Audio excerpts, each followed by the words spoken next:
Okay, so where I had a note with an arrow pointing was page 1199. This is Act 2, Scene 2, with Lysander and Hermia entering the scene. To recap very briefly what happens just before this, we see Oberon and Titania kind of argue. Oberon, asks for the little changeling boy. She says, not for your fairy kingdom. She and her fairies leave, and Oberon is left with Puck, and he tells Puck to go around the world and find this flower. Your footnote tells you it's love and idleness. To find this flower that Oberon will use to squeeze the juice into Titania's eyes and make her fall in love with something horrible. He tells Puck to find the Athenian youth and Athenian maid, make them fall asleep near each other, put the juice in the Athenian's youth's eyes so that he will fall in love with the maid when they wake up. That's Demetrius and Helena, because Demetrius has acted scornfully towards her, okay? So, just before where we're going to pick up, Oberon finds Titania, okay? Titania is on the stage, asleep at this point. She's going to be on the stage for pretty much all of Act 3, sleeping. Well, she's not going to be sleeping for all of Act 3, but she's going to be on the stage for it. So she's asleep on the stage, and in come Lysander and Hermia. Okay? They're there, remember, to meet and go off and get married at Lysander's aunt's place. So, Lysander comes in with Hermia, around line 42 or so, and says, fair love, you faint with wandering in the wood, and to speak truth, I've lost our way. So, she's tired. He says, let's stop, bed down for the night. And she says, sounds good. You find a bed, and I'll find a bed. Lysander, 47. One turf shall serve as pillow for us both, one heart, one bed, two bosoms, and one troth. In other words, no, we'll lie down together. Why? As he put it, one heart. Why are they off in the woods to begin with? They're going to get married. They are single-hearted in that sense. In one sense, they're, by their heart, by their passion, they're already married. They just haven't gone through the, legal or religious ceremony yet. One bed, two bosoms, that is two bodies, and one troth, one faith, one belief, one pledge of loyalty, to each other, all right? She says, nay, good Lysander, for my sake, my dear, lie further off yet. Do not lie so near. Why does she say for my sake? Something might happen. Louder? Something might happen. Yeah, something might happen. What? They're young, hormones, something might happen. When she says for my sake, she's saying for my honor, for my virginity, okay? You go over there. Is she saying anything necessarily about Lysander? No. I think she's kind of implied, I kind of don't trust myself, okay? Remember, back when, in the opening scene with Theseus said, know your desires, know your blood, know your youth. Can you forever shun sex and the company of men? Well, she's run off to marry Lysander. She obviously can't. So, she says, lie further off. He says, no, take the sense, sweet, of my innocence. In other words, no, you misconstrue what I've suggested. She thinks he suggested, let's go to sleep together, have sex. Not in his mind. He is suggesting. He says, love takes the meaning in love's conference. And you've got a footnote down there. When lovers confer, love teaches each lover to interpret the other's meaning lovingly. Or, another way of putting that, when lovers converse, they take each other's meaning innocently. They think the best of what the other one is saying. Okay? So, he explains what he meant. I mean that my heart unto yours is knit. Like this sleeve is knit to the rest of this shirt. I'm already bound to you. All right? So that one heart, but one heart we can make of it. The two shall become one. In other words, the biblical idea. Two bosoms interchained with an oath. What's the oath? Could be the vow of marriage that they're planning on doing. It could also be the will you marry me? Yes, I will. That vow. The engagement vow, so to speak. Okay? So then, two bosoms and a single troth. Troth means, literally, it's truth. The truth between them, their pledge of loyalty, of faithfulness to each other. Then, so, now that you understand what I mean, by your side, no bedroom. Room there means space.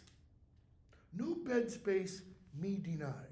For lying so, that is, lying beside you, Hermia, I do not lie. That is, I'm not telling an untruth. So what is he, with that last line, what is he really saying? I'm not trying to get in your pants. I just want to go to sleep. With us, what? Together. Okay? If you remember the scene just before with Demetrius and Helena, Demetrius alludes to a possibility just before he says, I'm going to run away from you. What was that possibility? Yeah, he says, remember, you impeach your modesty too much. Why? Because here we are, we're all alone. You're this beautiful, desirable woman. I'm the strong young man. He's suggesting, I could take advantage of you. And she replies, your virtue is guarantee enough for me. She doesn't say anything about herself there. She says, I trust you implicitly. You're like, I don't know, can't really say this anymore because of, incest porn and all that. You're like my brother. You're like my father. You would never. Okay? So when he says this, it's kind of re-emphasizing that idea of virtue and believing in the virtue in another person. It's also an example of when Shakespeare can pun on something, make a little verbal joke on the meaning or possible double meanings of a word, he will, every time. Even if it's a poor or bad pun, one that you really have to stretch to get, okay? So, she says, notice, following up on my punning comment, Lysander riddles very prettily.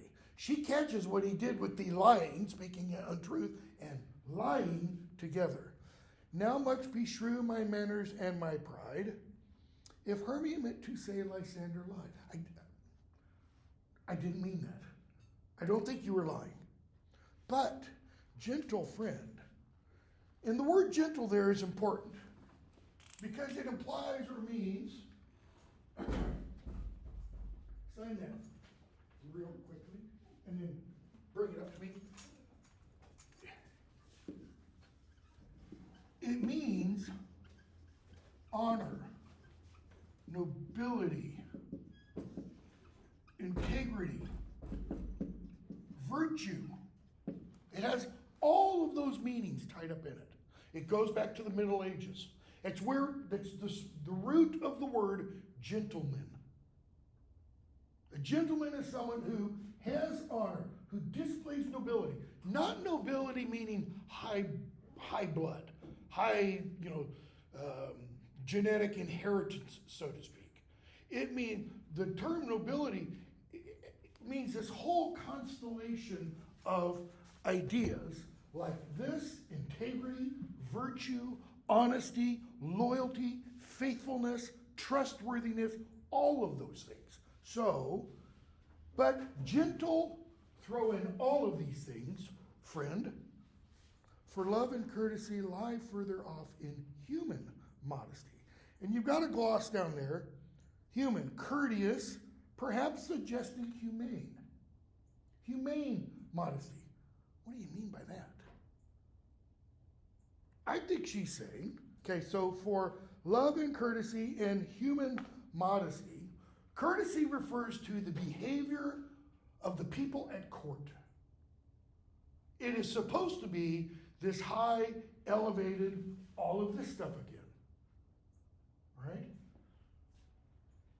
The human modesty, I think she is suggesting, because we are human, what? We can have all of this. We can say we believe all of this, but what? Okay, what else? You can still be tempted. And even the most high-minded, the most noble person, the person with the greatest honor, in a moment of weakness, can give in to temptation. So that's why she's saying, stay over there. Is she saying she doesn't trust him because he'll give in to temptation? Or she may be suggesting, I might be weak. Could be either, could be both. So, such separation, as well may be said, becomes a virtuous bachelor and a maid. So she's saying, you're virtuous and I'm virtuous, and how do we show that? By separating. Just for the evening. Let's just make sure, because virtue isn't only an idea, real virtue, not a term used very much in our society. Real virtue is always an action. It is always acted out. It is always, in a particular situation, making the right decision, taking the right action. Okay? So, you lay over there, so far be distant, and good night, sweet friend. Thy love ne'er alter till thy sweet life end. Why does she say that? What does she mean by thy love? Your love for me. Never alter. Never change. Never let it diminish. Until when? How do sometimes, if you've ever been to a wedding, heard weddings on TV, movies, etc., how do the kind of quintessential, stereotypical, quote-unquote Christian wedding vows end? Till death do us part. That's what she's saying. Let your love be what it is now until we die. Listen to Lysander's response. Amen, amen. He takes what she just said as like a prayer. Amen means so be it. So be it, so be it. To that fair prayer say I, and then end life when I end, it rhymed in Shakespeare's day, loyalty. My loyalty to you will end when I take my last breath. Okay? And he says, here's my bed. Notice, he takes her teaching, he accepts her teaching, and she sleeps here. Why is that significant that they sleep apart? Think later in the play. It's going to come up real quick in Act 3. It's because they're not right next to each other. Then when Lysander wakes up, he doesn't see Hermia first. In other words, when Shakespeare does this, he's also thinking of plot. He's also thinking of what is coming up. Because very shortly, well, the very next thing, Puck comes in. What did Oberon tell Puck just a few minutes earlier? There's an Athenian youth and an Athenian maid. Find them, arrange them so that they're sleeping near each other or next to each other. And here he finds them, and they're already asleep. Dressed like an Athenian youth, dressed like an Athenian maid. These must be the two people Oberon talked about. So he puts the love juice in Lysander's eyes. Lysander's already in love with somebody. He's in love with Hermia. So at this point, you kind of think, without knowing anything else that happens in the future, when he wakes up, he's going to love Hermia even more. Okay? And then enter Demetrius and Helena running. So now we have Hermia and Lysander asleep, but not next to each other. One is on, probably, if you think of that stage, and I've often seen this portrayed this way, you know, the stage is 42 feet wide and roughly 24 feet deep. It's like Hermia sleeps over here and Lysander sleeps over here. So you have almost the full width, like of this classroom. Okay? Demetrius and Helena come running through, and they come running through the door closest to Lysander. So Hermia's over there asleep. Bear in mind, Titania is still on the stage, sleeping. And she's invisible to them because she's a fairy, all right? They come in, and they argue back and forth. Demetrius runs back out because Demetrius runs, she's chasing him, right? She's following him wherever he goes. So Demetrius turns and runs out, and she sees Lysander.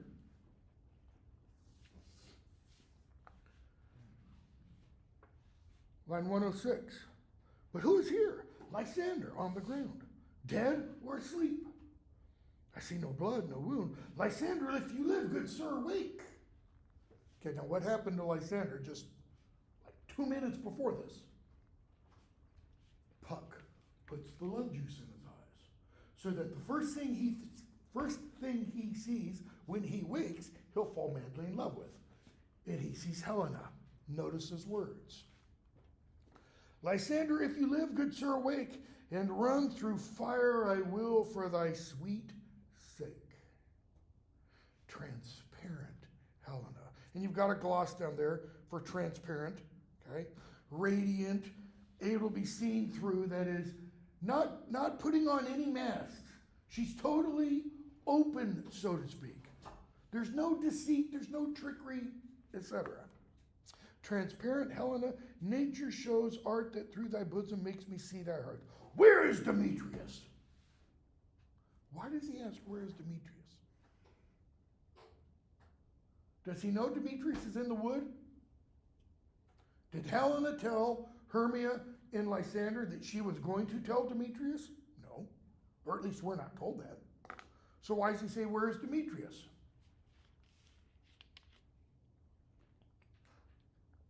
He's the one, Lysander, is the one who told the Duke and Aegeus how Demetrius first stole Helena's heart.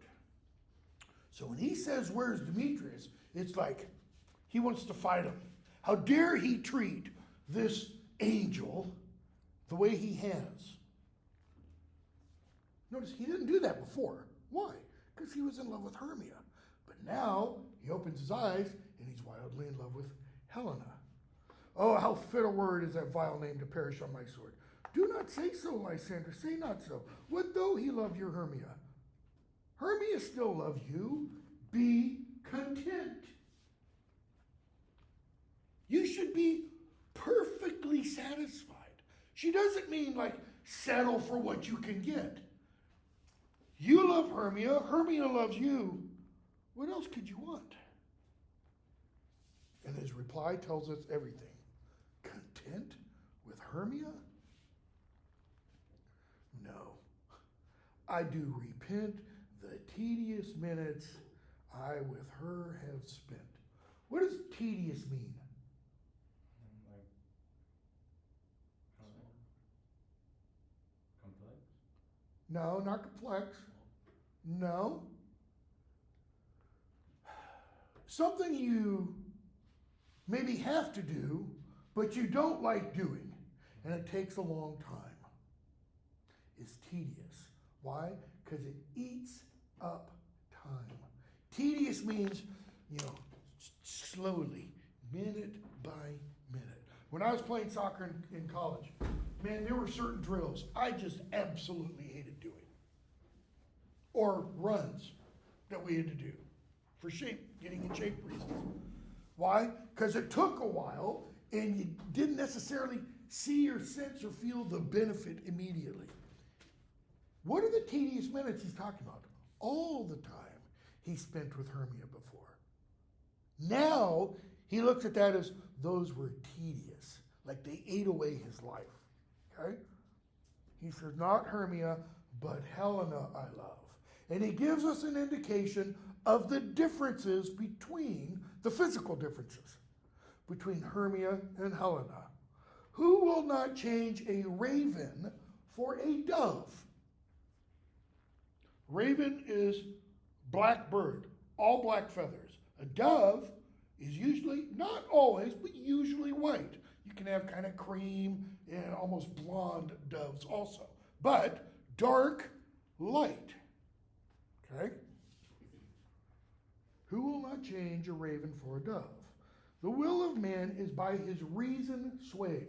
The will, the part of you that determines I am going to do something. The volition. He says that is governed by what? Up here, reason, rationality. And reason says you are the worthier made. How so? How does reason say that? Does he look at her and pull out, the image I like to use a lot, pull out the legal pad, pros and cons? Is it that Helena is smarter than Hermia? Haven't heard that. Is it that Helena is more beautiful than Hermia? Not necessarily. Remember Helena's first soliloquy, it's the first soliloquy in the entire play. Helena says, throughout Athens, I am thought as fair as she. I'm considered to be as beautiful as Helena is. Notice, there's two conceptions. Or beauty isn't just one idea. Because Hermia, we're going to find out a little bit later, is shorter. She has darker skin, darker complexion, and she has black hair. Helena is tall, she's blonde, probably, and is lighter skin and is willowy, in body shape. The will of man is by his reason swayed, and reason says you are the worthier made. Things growing are not ripe until their season. You pick an apple that's not ripe yet, and you eat it, you're going to get sick. It's not good until it's ripe. Where's he going with this? Things growing are not ripe until their season. So I, being young till now, ripe not to reason. He's saying, when I loved Hermia, my reason wasn't fully ripe. It wasn't developed yet. I was just a boy. Now, he says, I have all my faculties. And I look at you, Helena, and I say, that's what I've been searching for. And touching now the point of human skill, reason becomes the marshal to my will. Marshal, that's the guy who lines the troops up. To marshal your troops means to get them in order, to get them arranged for the battle. So reason is marshaling, his will, and leads me to your eyes where I overlook love's stories written in love's richest book. All I have to do is look in your eye and I see all the stories of love. And what he means there is she is the embodiment of love and desire. How does Helena take this? Does she go, oh, Lysander, no one's ever talked to me like that before. You've knocked me off my feet.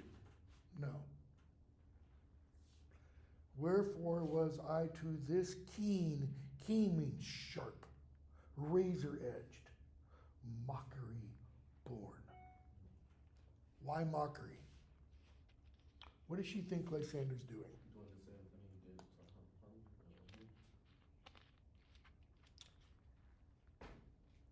By mockery, she's implying this is a practical joke.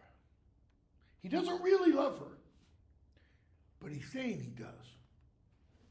And therefore, she is being mocked by it. When at your hands did I deserve this scorn. Notice, has anything he said been scornful? No, he's praised her to the nth degree. But she's taking that as being scorn. Why? What's her experience of men been, apparently, so far? Demetrius, not too good.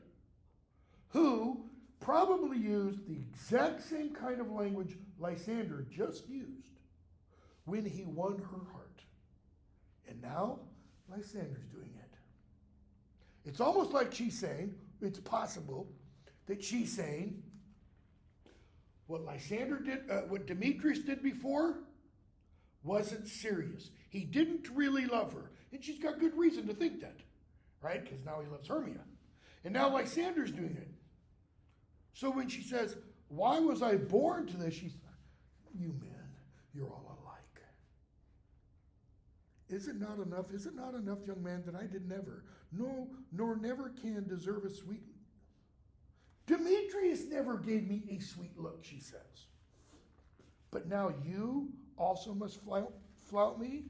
She says, oh, you do wrong. That a lady of one man refused, that is, she's been refused by Demetrius, should of another therefore be abused. Like a battered woman who leaves the man who batters her, finds somebody else, and then he batters her. Lysander. Helena leaves. Okay? Lysander. She doesn't see Hermia. She doesn't know Hermia's here. Hermia, sleep. And never mayst thou come, Lysander, near. For as a surfeit of the sweetest things, the deepest loathing to the stomach brings. So, a surfeit of the sweetest things. A pretender of the sweetest things. That is something that's maybe sweet on the outside, but sour on the inside. And you eat it thinking it's going to be nice and sweet, and then it turns sour in you. He says, like that, or like heresies that men do leave, are hated most of those they did deceive. Heresies that men leave are the most hated by the men who formerly had been heretics. Heretics, wrong beliefs, okay, religious beliefs. He says, so are you. And he's looking at Hermia. You are a surfeit of sweetness, and you are a heresy of love to me. So he says, in all my powers address your love and might to honor Helen and be her knight. In other words, I'll go and I'll die for Helen if need be. And he leaves, and Hermia awakes. Why does she wake up? She's had a nightmare. Pluck this crawling serpent from my breast. There's a snake, a serpent at her heart. Why serpent? Think biblical imagery. Temptation. Garden of Eden.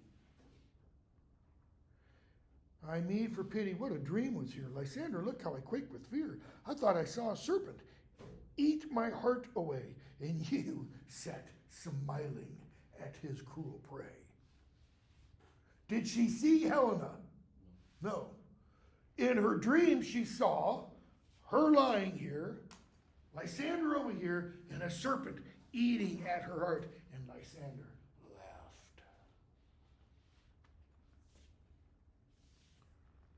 What? Lysander? And she looks around and notices he's not there. Remember, the serpent ate her heart away. Before they fell asleep, what were they talking about? One heart, two bosoms. Her heart is gone. Why? Lysander's gone. So she says, you're not here, you're not around, then I will perceive you are not nigh. Either death or you I'll find immediately. If I don't find you, what are the implications of I'll find death? Yeah. See, the play right here could become a tragedy. It could easily become a tragedy. She's just said, if I don't find you, I don't want to live anymore. What were their prayers to each other before they fell asleep? Hold your love towards me, what? Till you die. Okay? Act 3. We're still in the wood. Okay? The clowns come in. Titania is still asleep on the stage, because the stage represents the whole wood at this point. Okay? And I should say the clowns, the rustics, they come in to practice their play. Okay? So they start going over their lines, and Puck comes in. Page 1205. So we see Bottom as Pyramus doing his lines, and Flute, I believe it is, doing his lines as Thisbe and such. And so Bottom has, as Pyramus, has to leave the stage for a minute. He's got to go out, okay? Because it's his cue to leave. And then he's going to come back in a minute. So Bottom comes back in. Well, let me back up just a minute. First, when Puck comes in, line 59, Puck says, what hempen homespuns have we swaggering here? And you've got a gloss, rustics dressed in clothes, woven of coarse, homespun fabric made from hemp. All right? Why? Because they're not wealthy. They're common, ordinary, they're tradespeople. And all this description means, is that they are kind of tied to the lower class, so to speak. So he says, and they're going to put on a play near the cradle of the Fairy Queen. Ooh, I'm going to watch and maybe be an actor too. Now, when we were first introduced to Puck, the other fairy says, aren't you that Puck who likes to? And he goes, yeah. And he tells us things he likes to do. Move things around so that people think they've misplaced them when they haven't really. Okay? So, he's going to play tricks. That's what he does. So the play commences. The rehearsal for the play within the play. So, the character of Pyramus has to go off stage. He goes off, and then he comes back in, page 1205, bound line 84. Okay? Take that back. 83. Bottom comes in, and he says his line. If I were fair, Thisbe, I were only thine. If I was fair, if I was beautiful, if I was handsome, he says I would only be yours. Okay? When he comes in, what does he look like? He's got the body of a man and the head of a donkey, jackass. So long snout, big ears. And it should not look like it's just a mask put on. It should look like his head has literally been changed into that of a donkey. Quince, O monstrous, O strange, we are hunted. O monstrous, O monster, right? Because a human with the head of a donkey is not normal. Why is it monstrous? Think of the great chain of being. You know, you got the angelic realm, the fairies, humans, animals. He's just moved downward. He's not fully human, but he's not fully beast. He's between animal and human. We are haunted. Pray, masters, fly, fly. Go find help. Okay? So they all leave with Bottom still on the stage. And Puck says, I'll follow you. I'll lead you around. So Puck's going to go out and he's going to play tricks on them. He's going to throw his voice, and his voice can sound like the other characters so that he makes them do what he wants them to do. Bottom, meanwhile, stays on the stage and says, why are they running away? This is a knavery of them to make me feared. They're trying to pull a trick on me. Notice it's the exact same thing that Helena said essentially Lysander was doing, making a mockery of her. Snout comes in. O Bottom, thou art changed. What do I see on thee? Does Bottom know he has an ass's head on? No, he doesn't. And bottom says, what do you see? You see an ass head of your own, do you? Kind of like, what do you see? Yourself? Snout leaves. Prince comes in. Bottom, that art translated. He means transformed. Okay? I see them. They want to make an ass of me. Again, he doesn't realize the truth of his statement. This is dramatic irony. Okay? So he says, I'm going to stay here and I'm going to sing. Why? Because singing calms me down. Now, he can't sing or spit. Who's the got the back of you? Is how he sounds. It should be horrendous. Titania wakes up. Okay, and remember, Titania should be drop dead gorgeous. Just walking out of a high fashion magazine. Gorgeous. Okay? Bottom should not be attractive.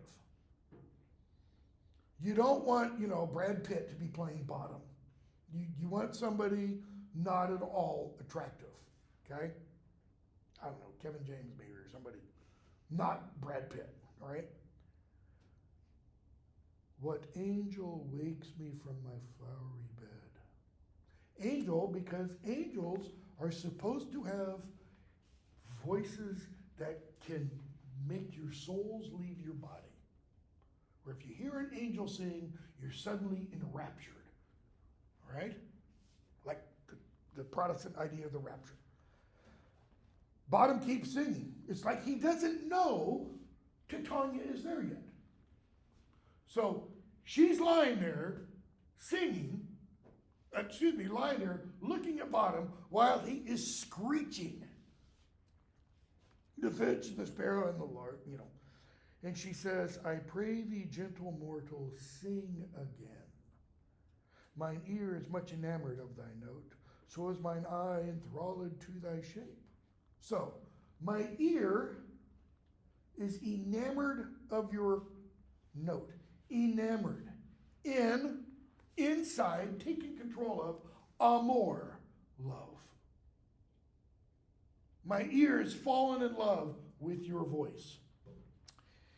And my eye is enthralled, that is, made slave to your shape. The Murfreesboro Little Theater, 20 years ago, 25 years ago, something like that, did a production of this. And the young woman who played Titania and Hippolyta was pretty good looking, great body, all that kind of stuff. And the guy who played Bottom was absolutely disgusting. I'm not kidding, I'm not being cruel. He was probably 350 pounds, multiple chins, And in this scene, she's pretty much wearing a bikini. They've got some leaves on her arms and stuff because she's a woodland elf-like creature and such. And we're going to see a scene later on where they go to sleep together. And we get the language of she is wrapped, and this girl, I don't know how she did it. She got her arms and legs all around this guy. Okay? Mine ear is much enamored of thy note, so is mine eye enthralled to thy shape, and thy fair virtue's force, line 114, 15, the power of your unblemished excellence. All right? Your fair virtue's force perforce doth move me on the first view, love at first sight, to swear, I love thee. Okay? So his fair virtue's force, its power. And the word virtue, literally, you go back to the original Latin, and it means power. It's power to act. The implication is it's power to act positively, virtuously, She says, it forces me to say, I love you. Look at Bottom's response. Methinks, mistress, you should have little reason for that. Okay? You have little reason to say, I love you. Bottom is saying. And yet, okay, so first of all, true or false? Does she have reason to say, I love you? Yeah. Reason. She doesn't have any reason to. Why does she say, I love you? the love potion that was put in her eyes. In other words, she doesn't see properly. Her vision has been impaired by what? The love potion. And because her vision is impaired, her reason is impaired. Bottom doesn't know that. Okay? Methinks, mistress, you should have little reason for that. Remember when Lysander sees Helena. Go back for just a moment. He says, line 121 on page 1201, the will of man is by his reason swayed, and reason says you are the worthier made. Why? Because he's had the love potion put in his eyes. He thinks it's reason, but his reason has been polluted by the love potion. What is really saying that? It's passion. It's not reason. Okay? Bottom, go back to bottom. Bottom says, and yet to say the truth, reason and love keep little company together nowadays. What does he mean? Reason and love keep little company. What's it mean to be in company? If you're on a team of any kind, unless it's all individual sports, even in track though, you've got a team because the individual sports get individual points that get totaled up at the end of the meet. But football, basketball, whatever, you have a company of players, right? He says, reason and love keep little company. They don't go along together. They don't work together for a common goal, like a team does. Nowadays. The implication is, sometime in the past they did. And he says, the more the pity that some honest neighbors will not make them friends. So reason and love, bottom is saying, act how? If they're not working in concert, if they're not working in harmony together, how are they working? Against each other. And he says they ought to be working together. And it's a pity that neighbors, that is, things that live near reason and love, these are faculties of the human person that he's alluding to, like the will. See, according to Aristotelian thought, according to Aristotle, the mind is a faculty up here, okay? And then you have the passions down here, essentially in the belly. And then you have the will, and the will comes from what we would call the heart. See, we think passion comes from the heart. Passion comes from deeper, comes from the spleen, essentially, or deeper in the gut. He's suggesting the will, the volition, the choice to act should do what? It should make reason and love work together towards a common good, towards achieving a goal. And he says, it's a pity that it doesn't. Because what happens instead? One of those other two powers, the reason or the passions, they take control of the will. And they dominate the other thing. Okay? Then he says, nay, I can gleek upon occasion.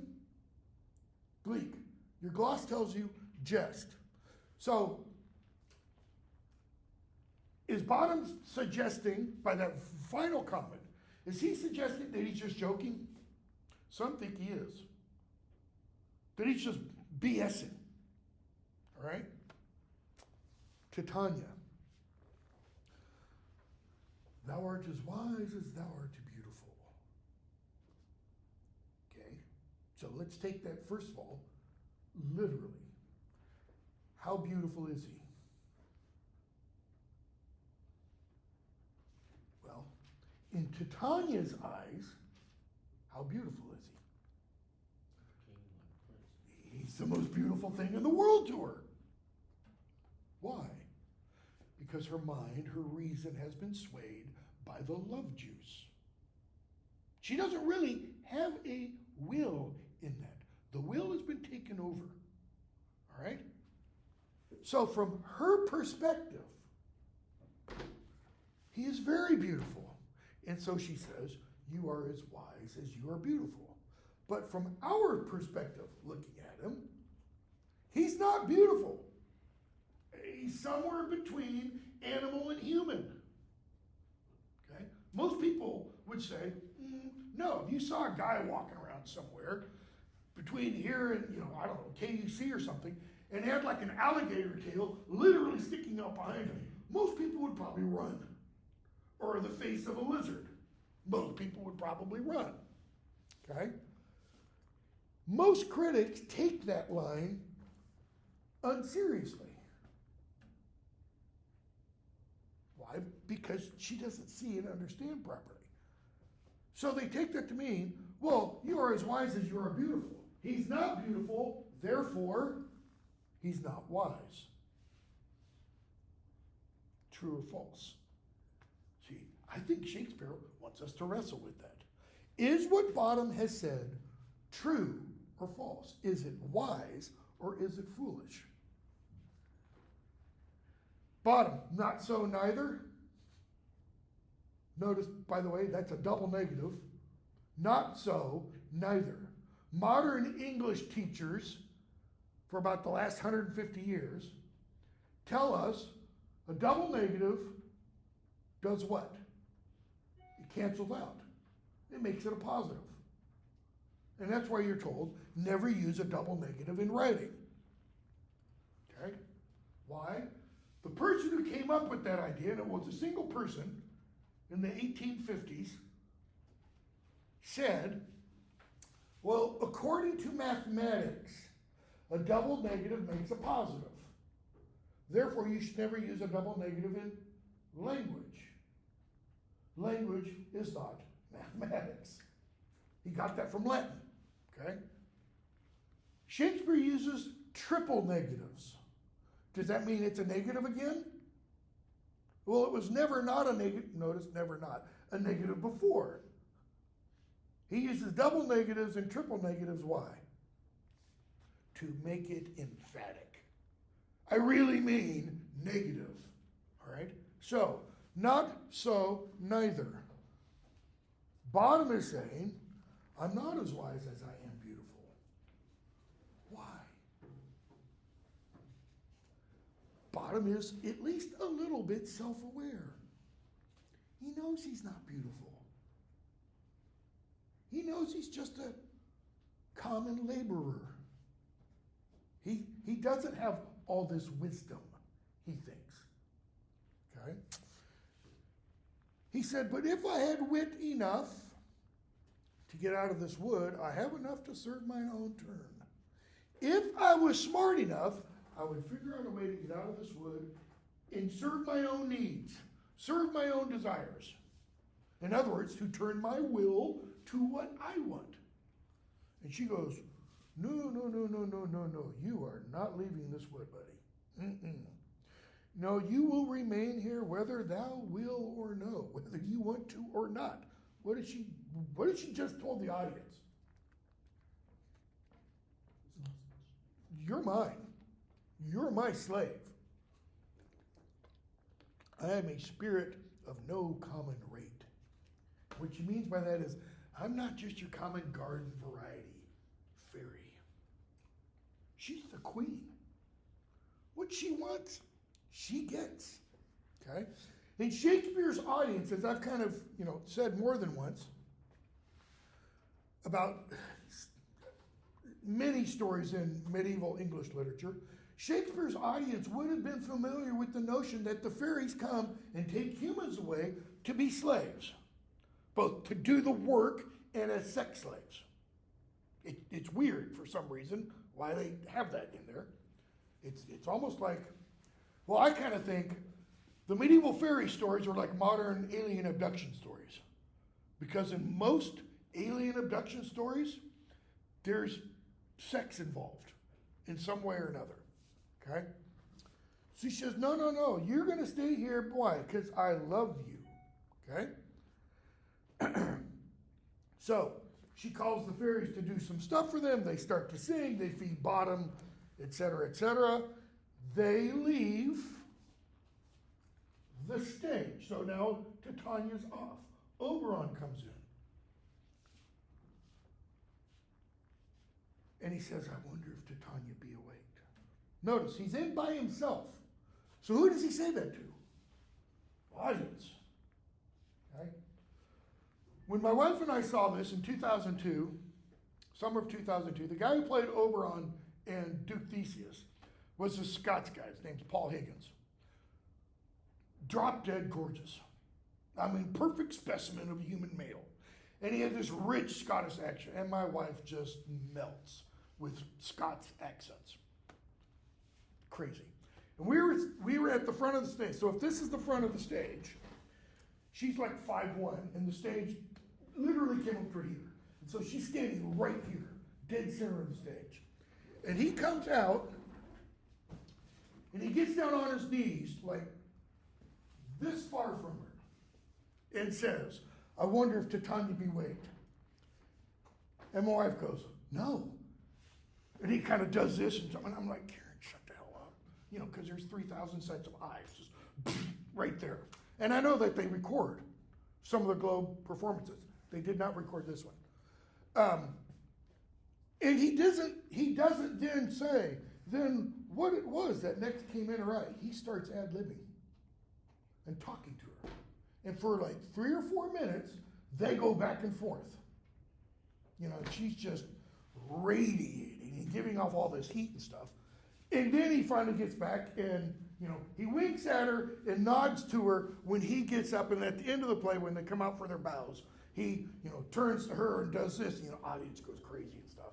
And she was just floating the rest of the, I think that was like the first weekend we were there. We were there for 2 weeks. So Puck comes in. And Puck tells him what happened to Titania. Okay? He also mentions the Athenian youth and maid. Oberon, line 35. This falls out better than I could devise. Oh, Puck. It's almost like all the things you've done wrong in the past, forget about them. But hast thou latched the Athenian? He says, yes, I did. And what happens? In comes Demetrius, in comes Helena. Puck.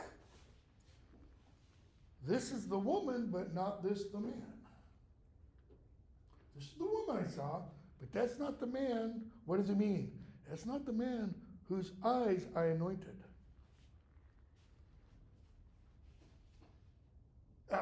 Hermia and Demetrius.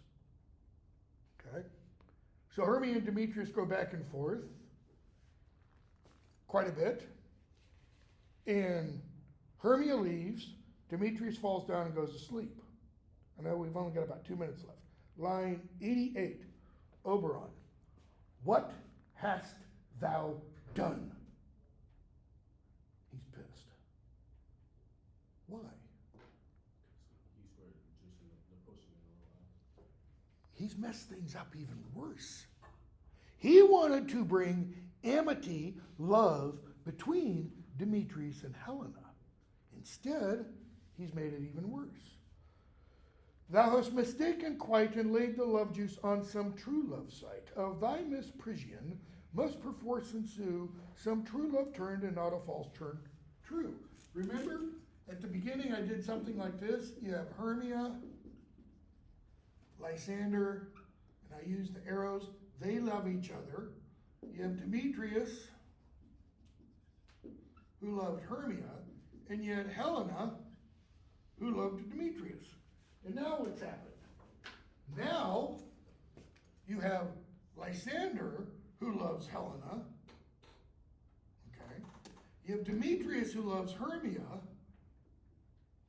Yeah, Hermia still loves Lysander. Helena still loves. There's no true love anymore. It's all screwed up. Okay? Puck. Then fate overrules what? That one man holding troth, one man being faithful or loyal to his beloved, 1,000,000 fail. In other words, 1 in 1,000,000 relationships between a man and a woman, according to Puck, is a faithful relationship. What's that say about love? Whoo! It's a crapshoot, man. But it's not even a crapshoot. It's like if you get struck by lightning, you got the same odds as having a true love relationship. Okay, we'll stop there and pick up that spot on Monday. The goal is to finish Midsummer Night's Dream next week, not start Hamlet. Have a good weekend.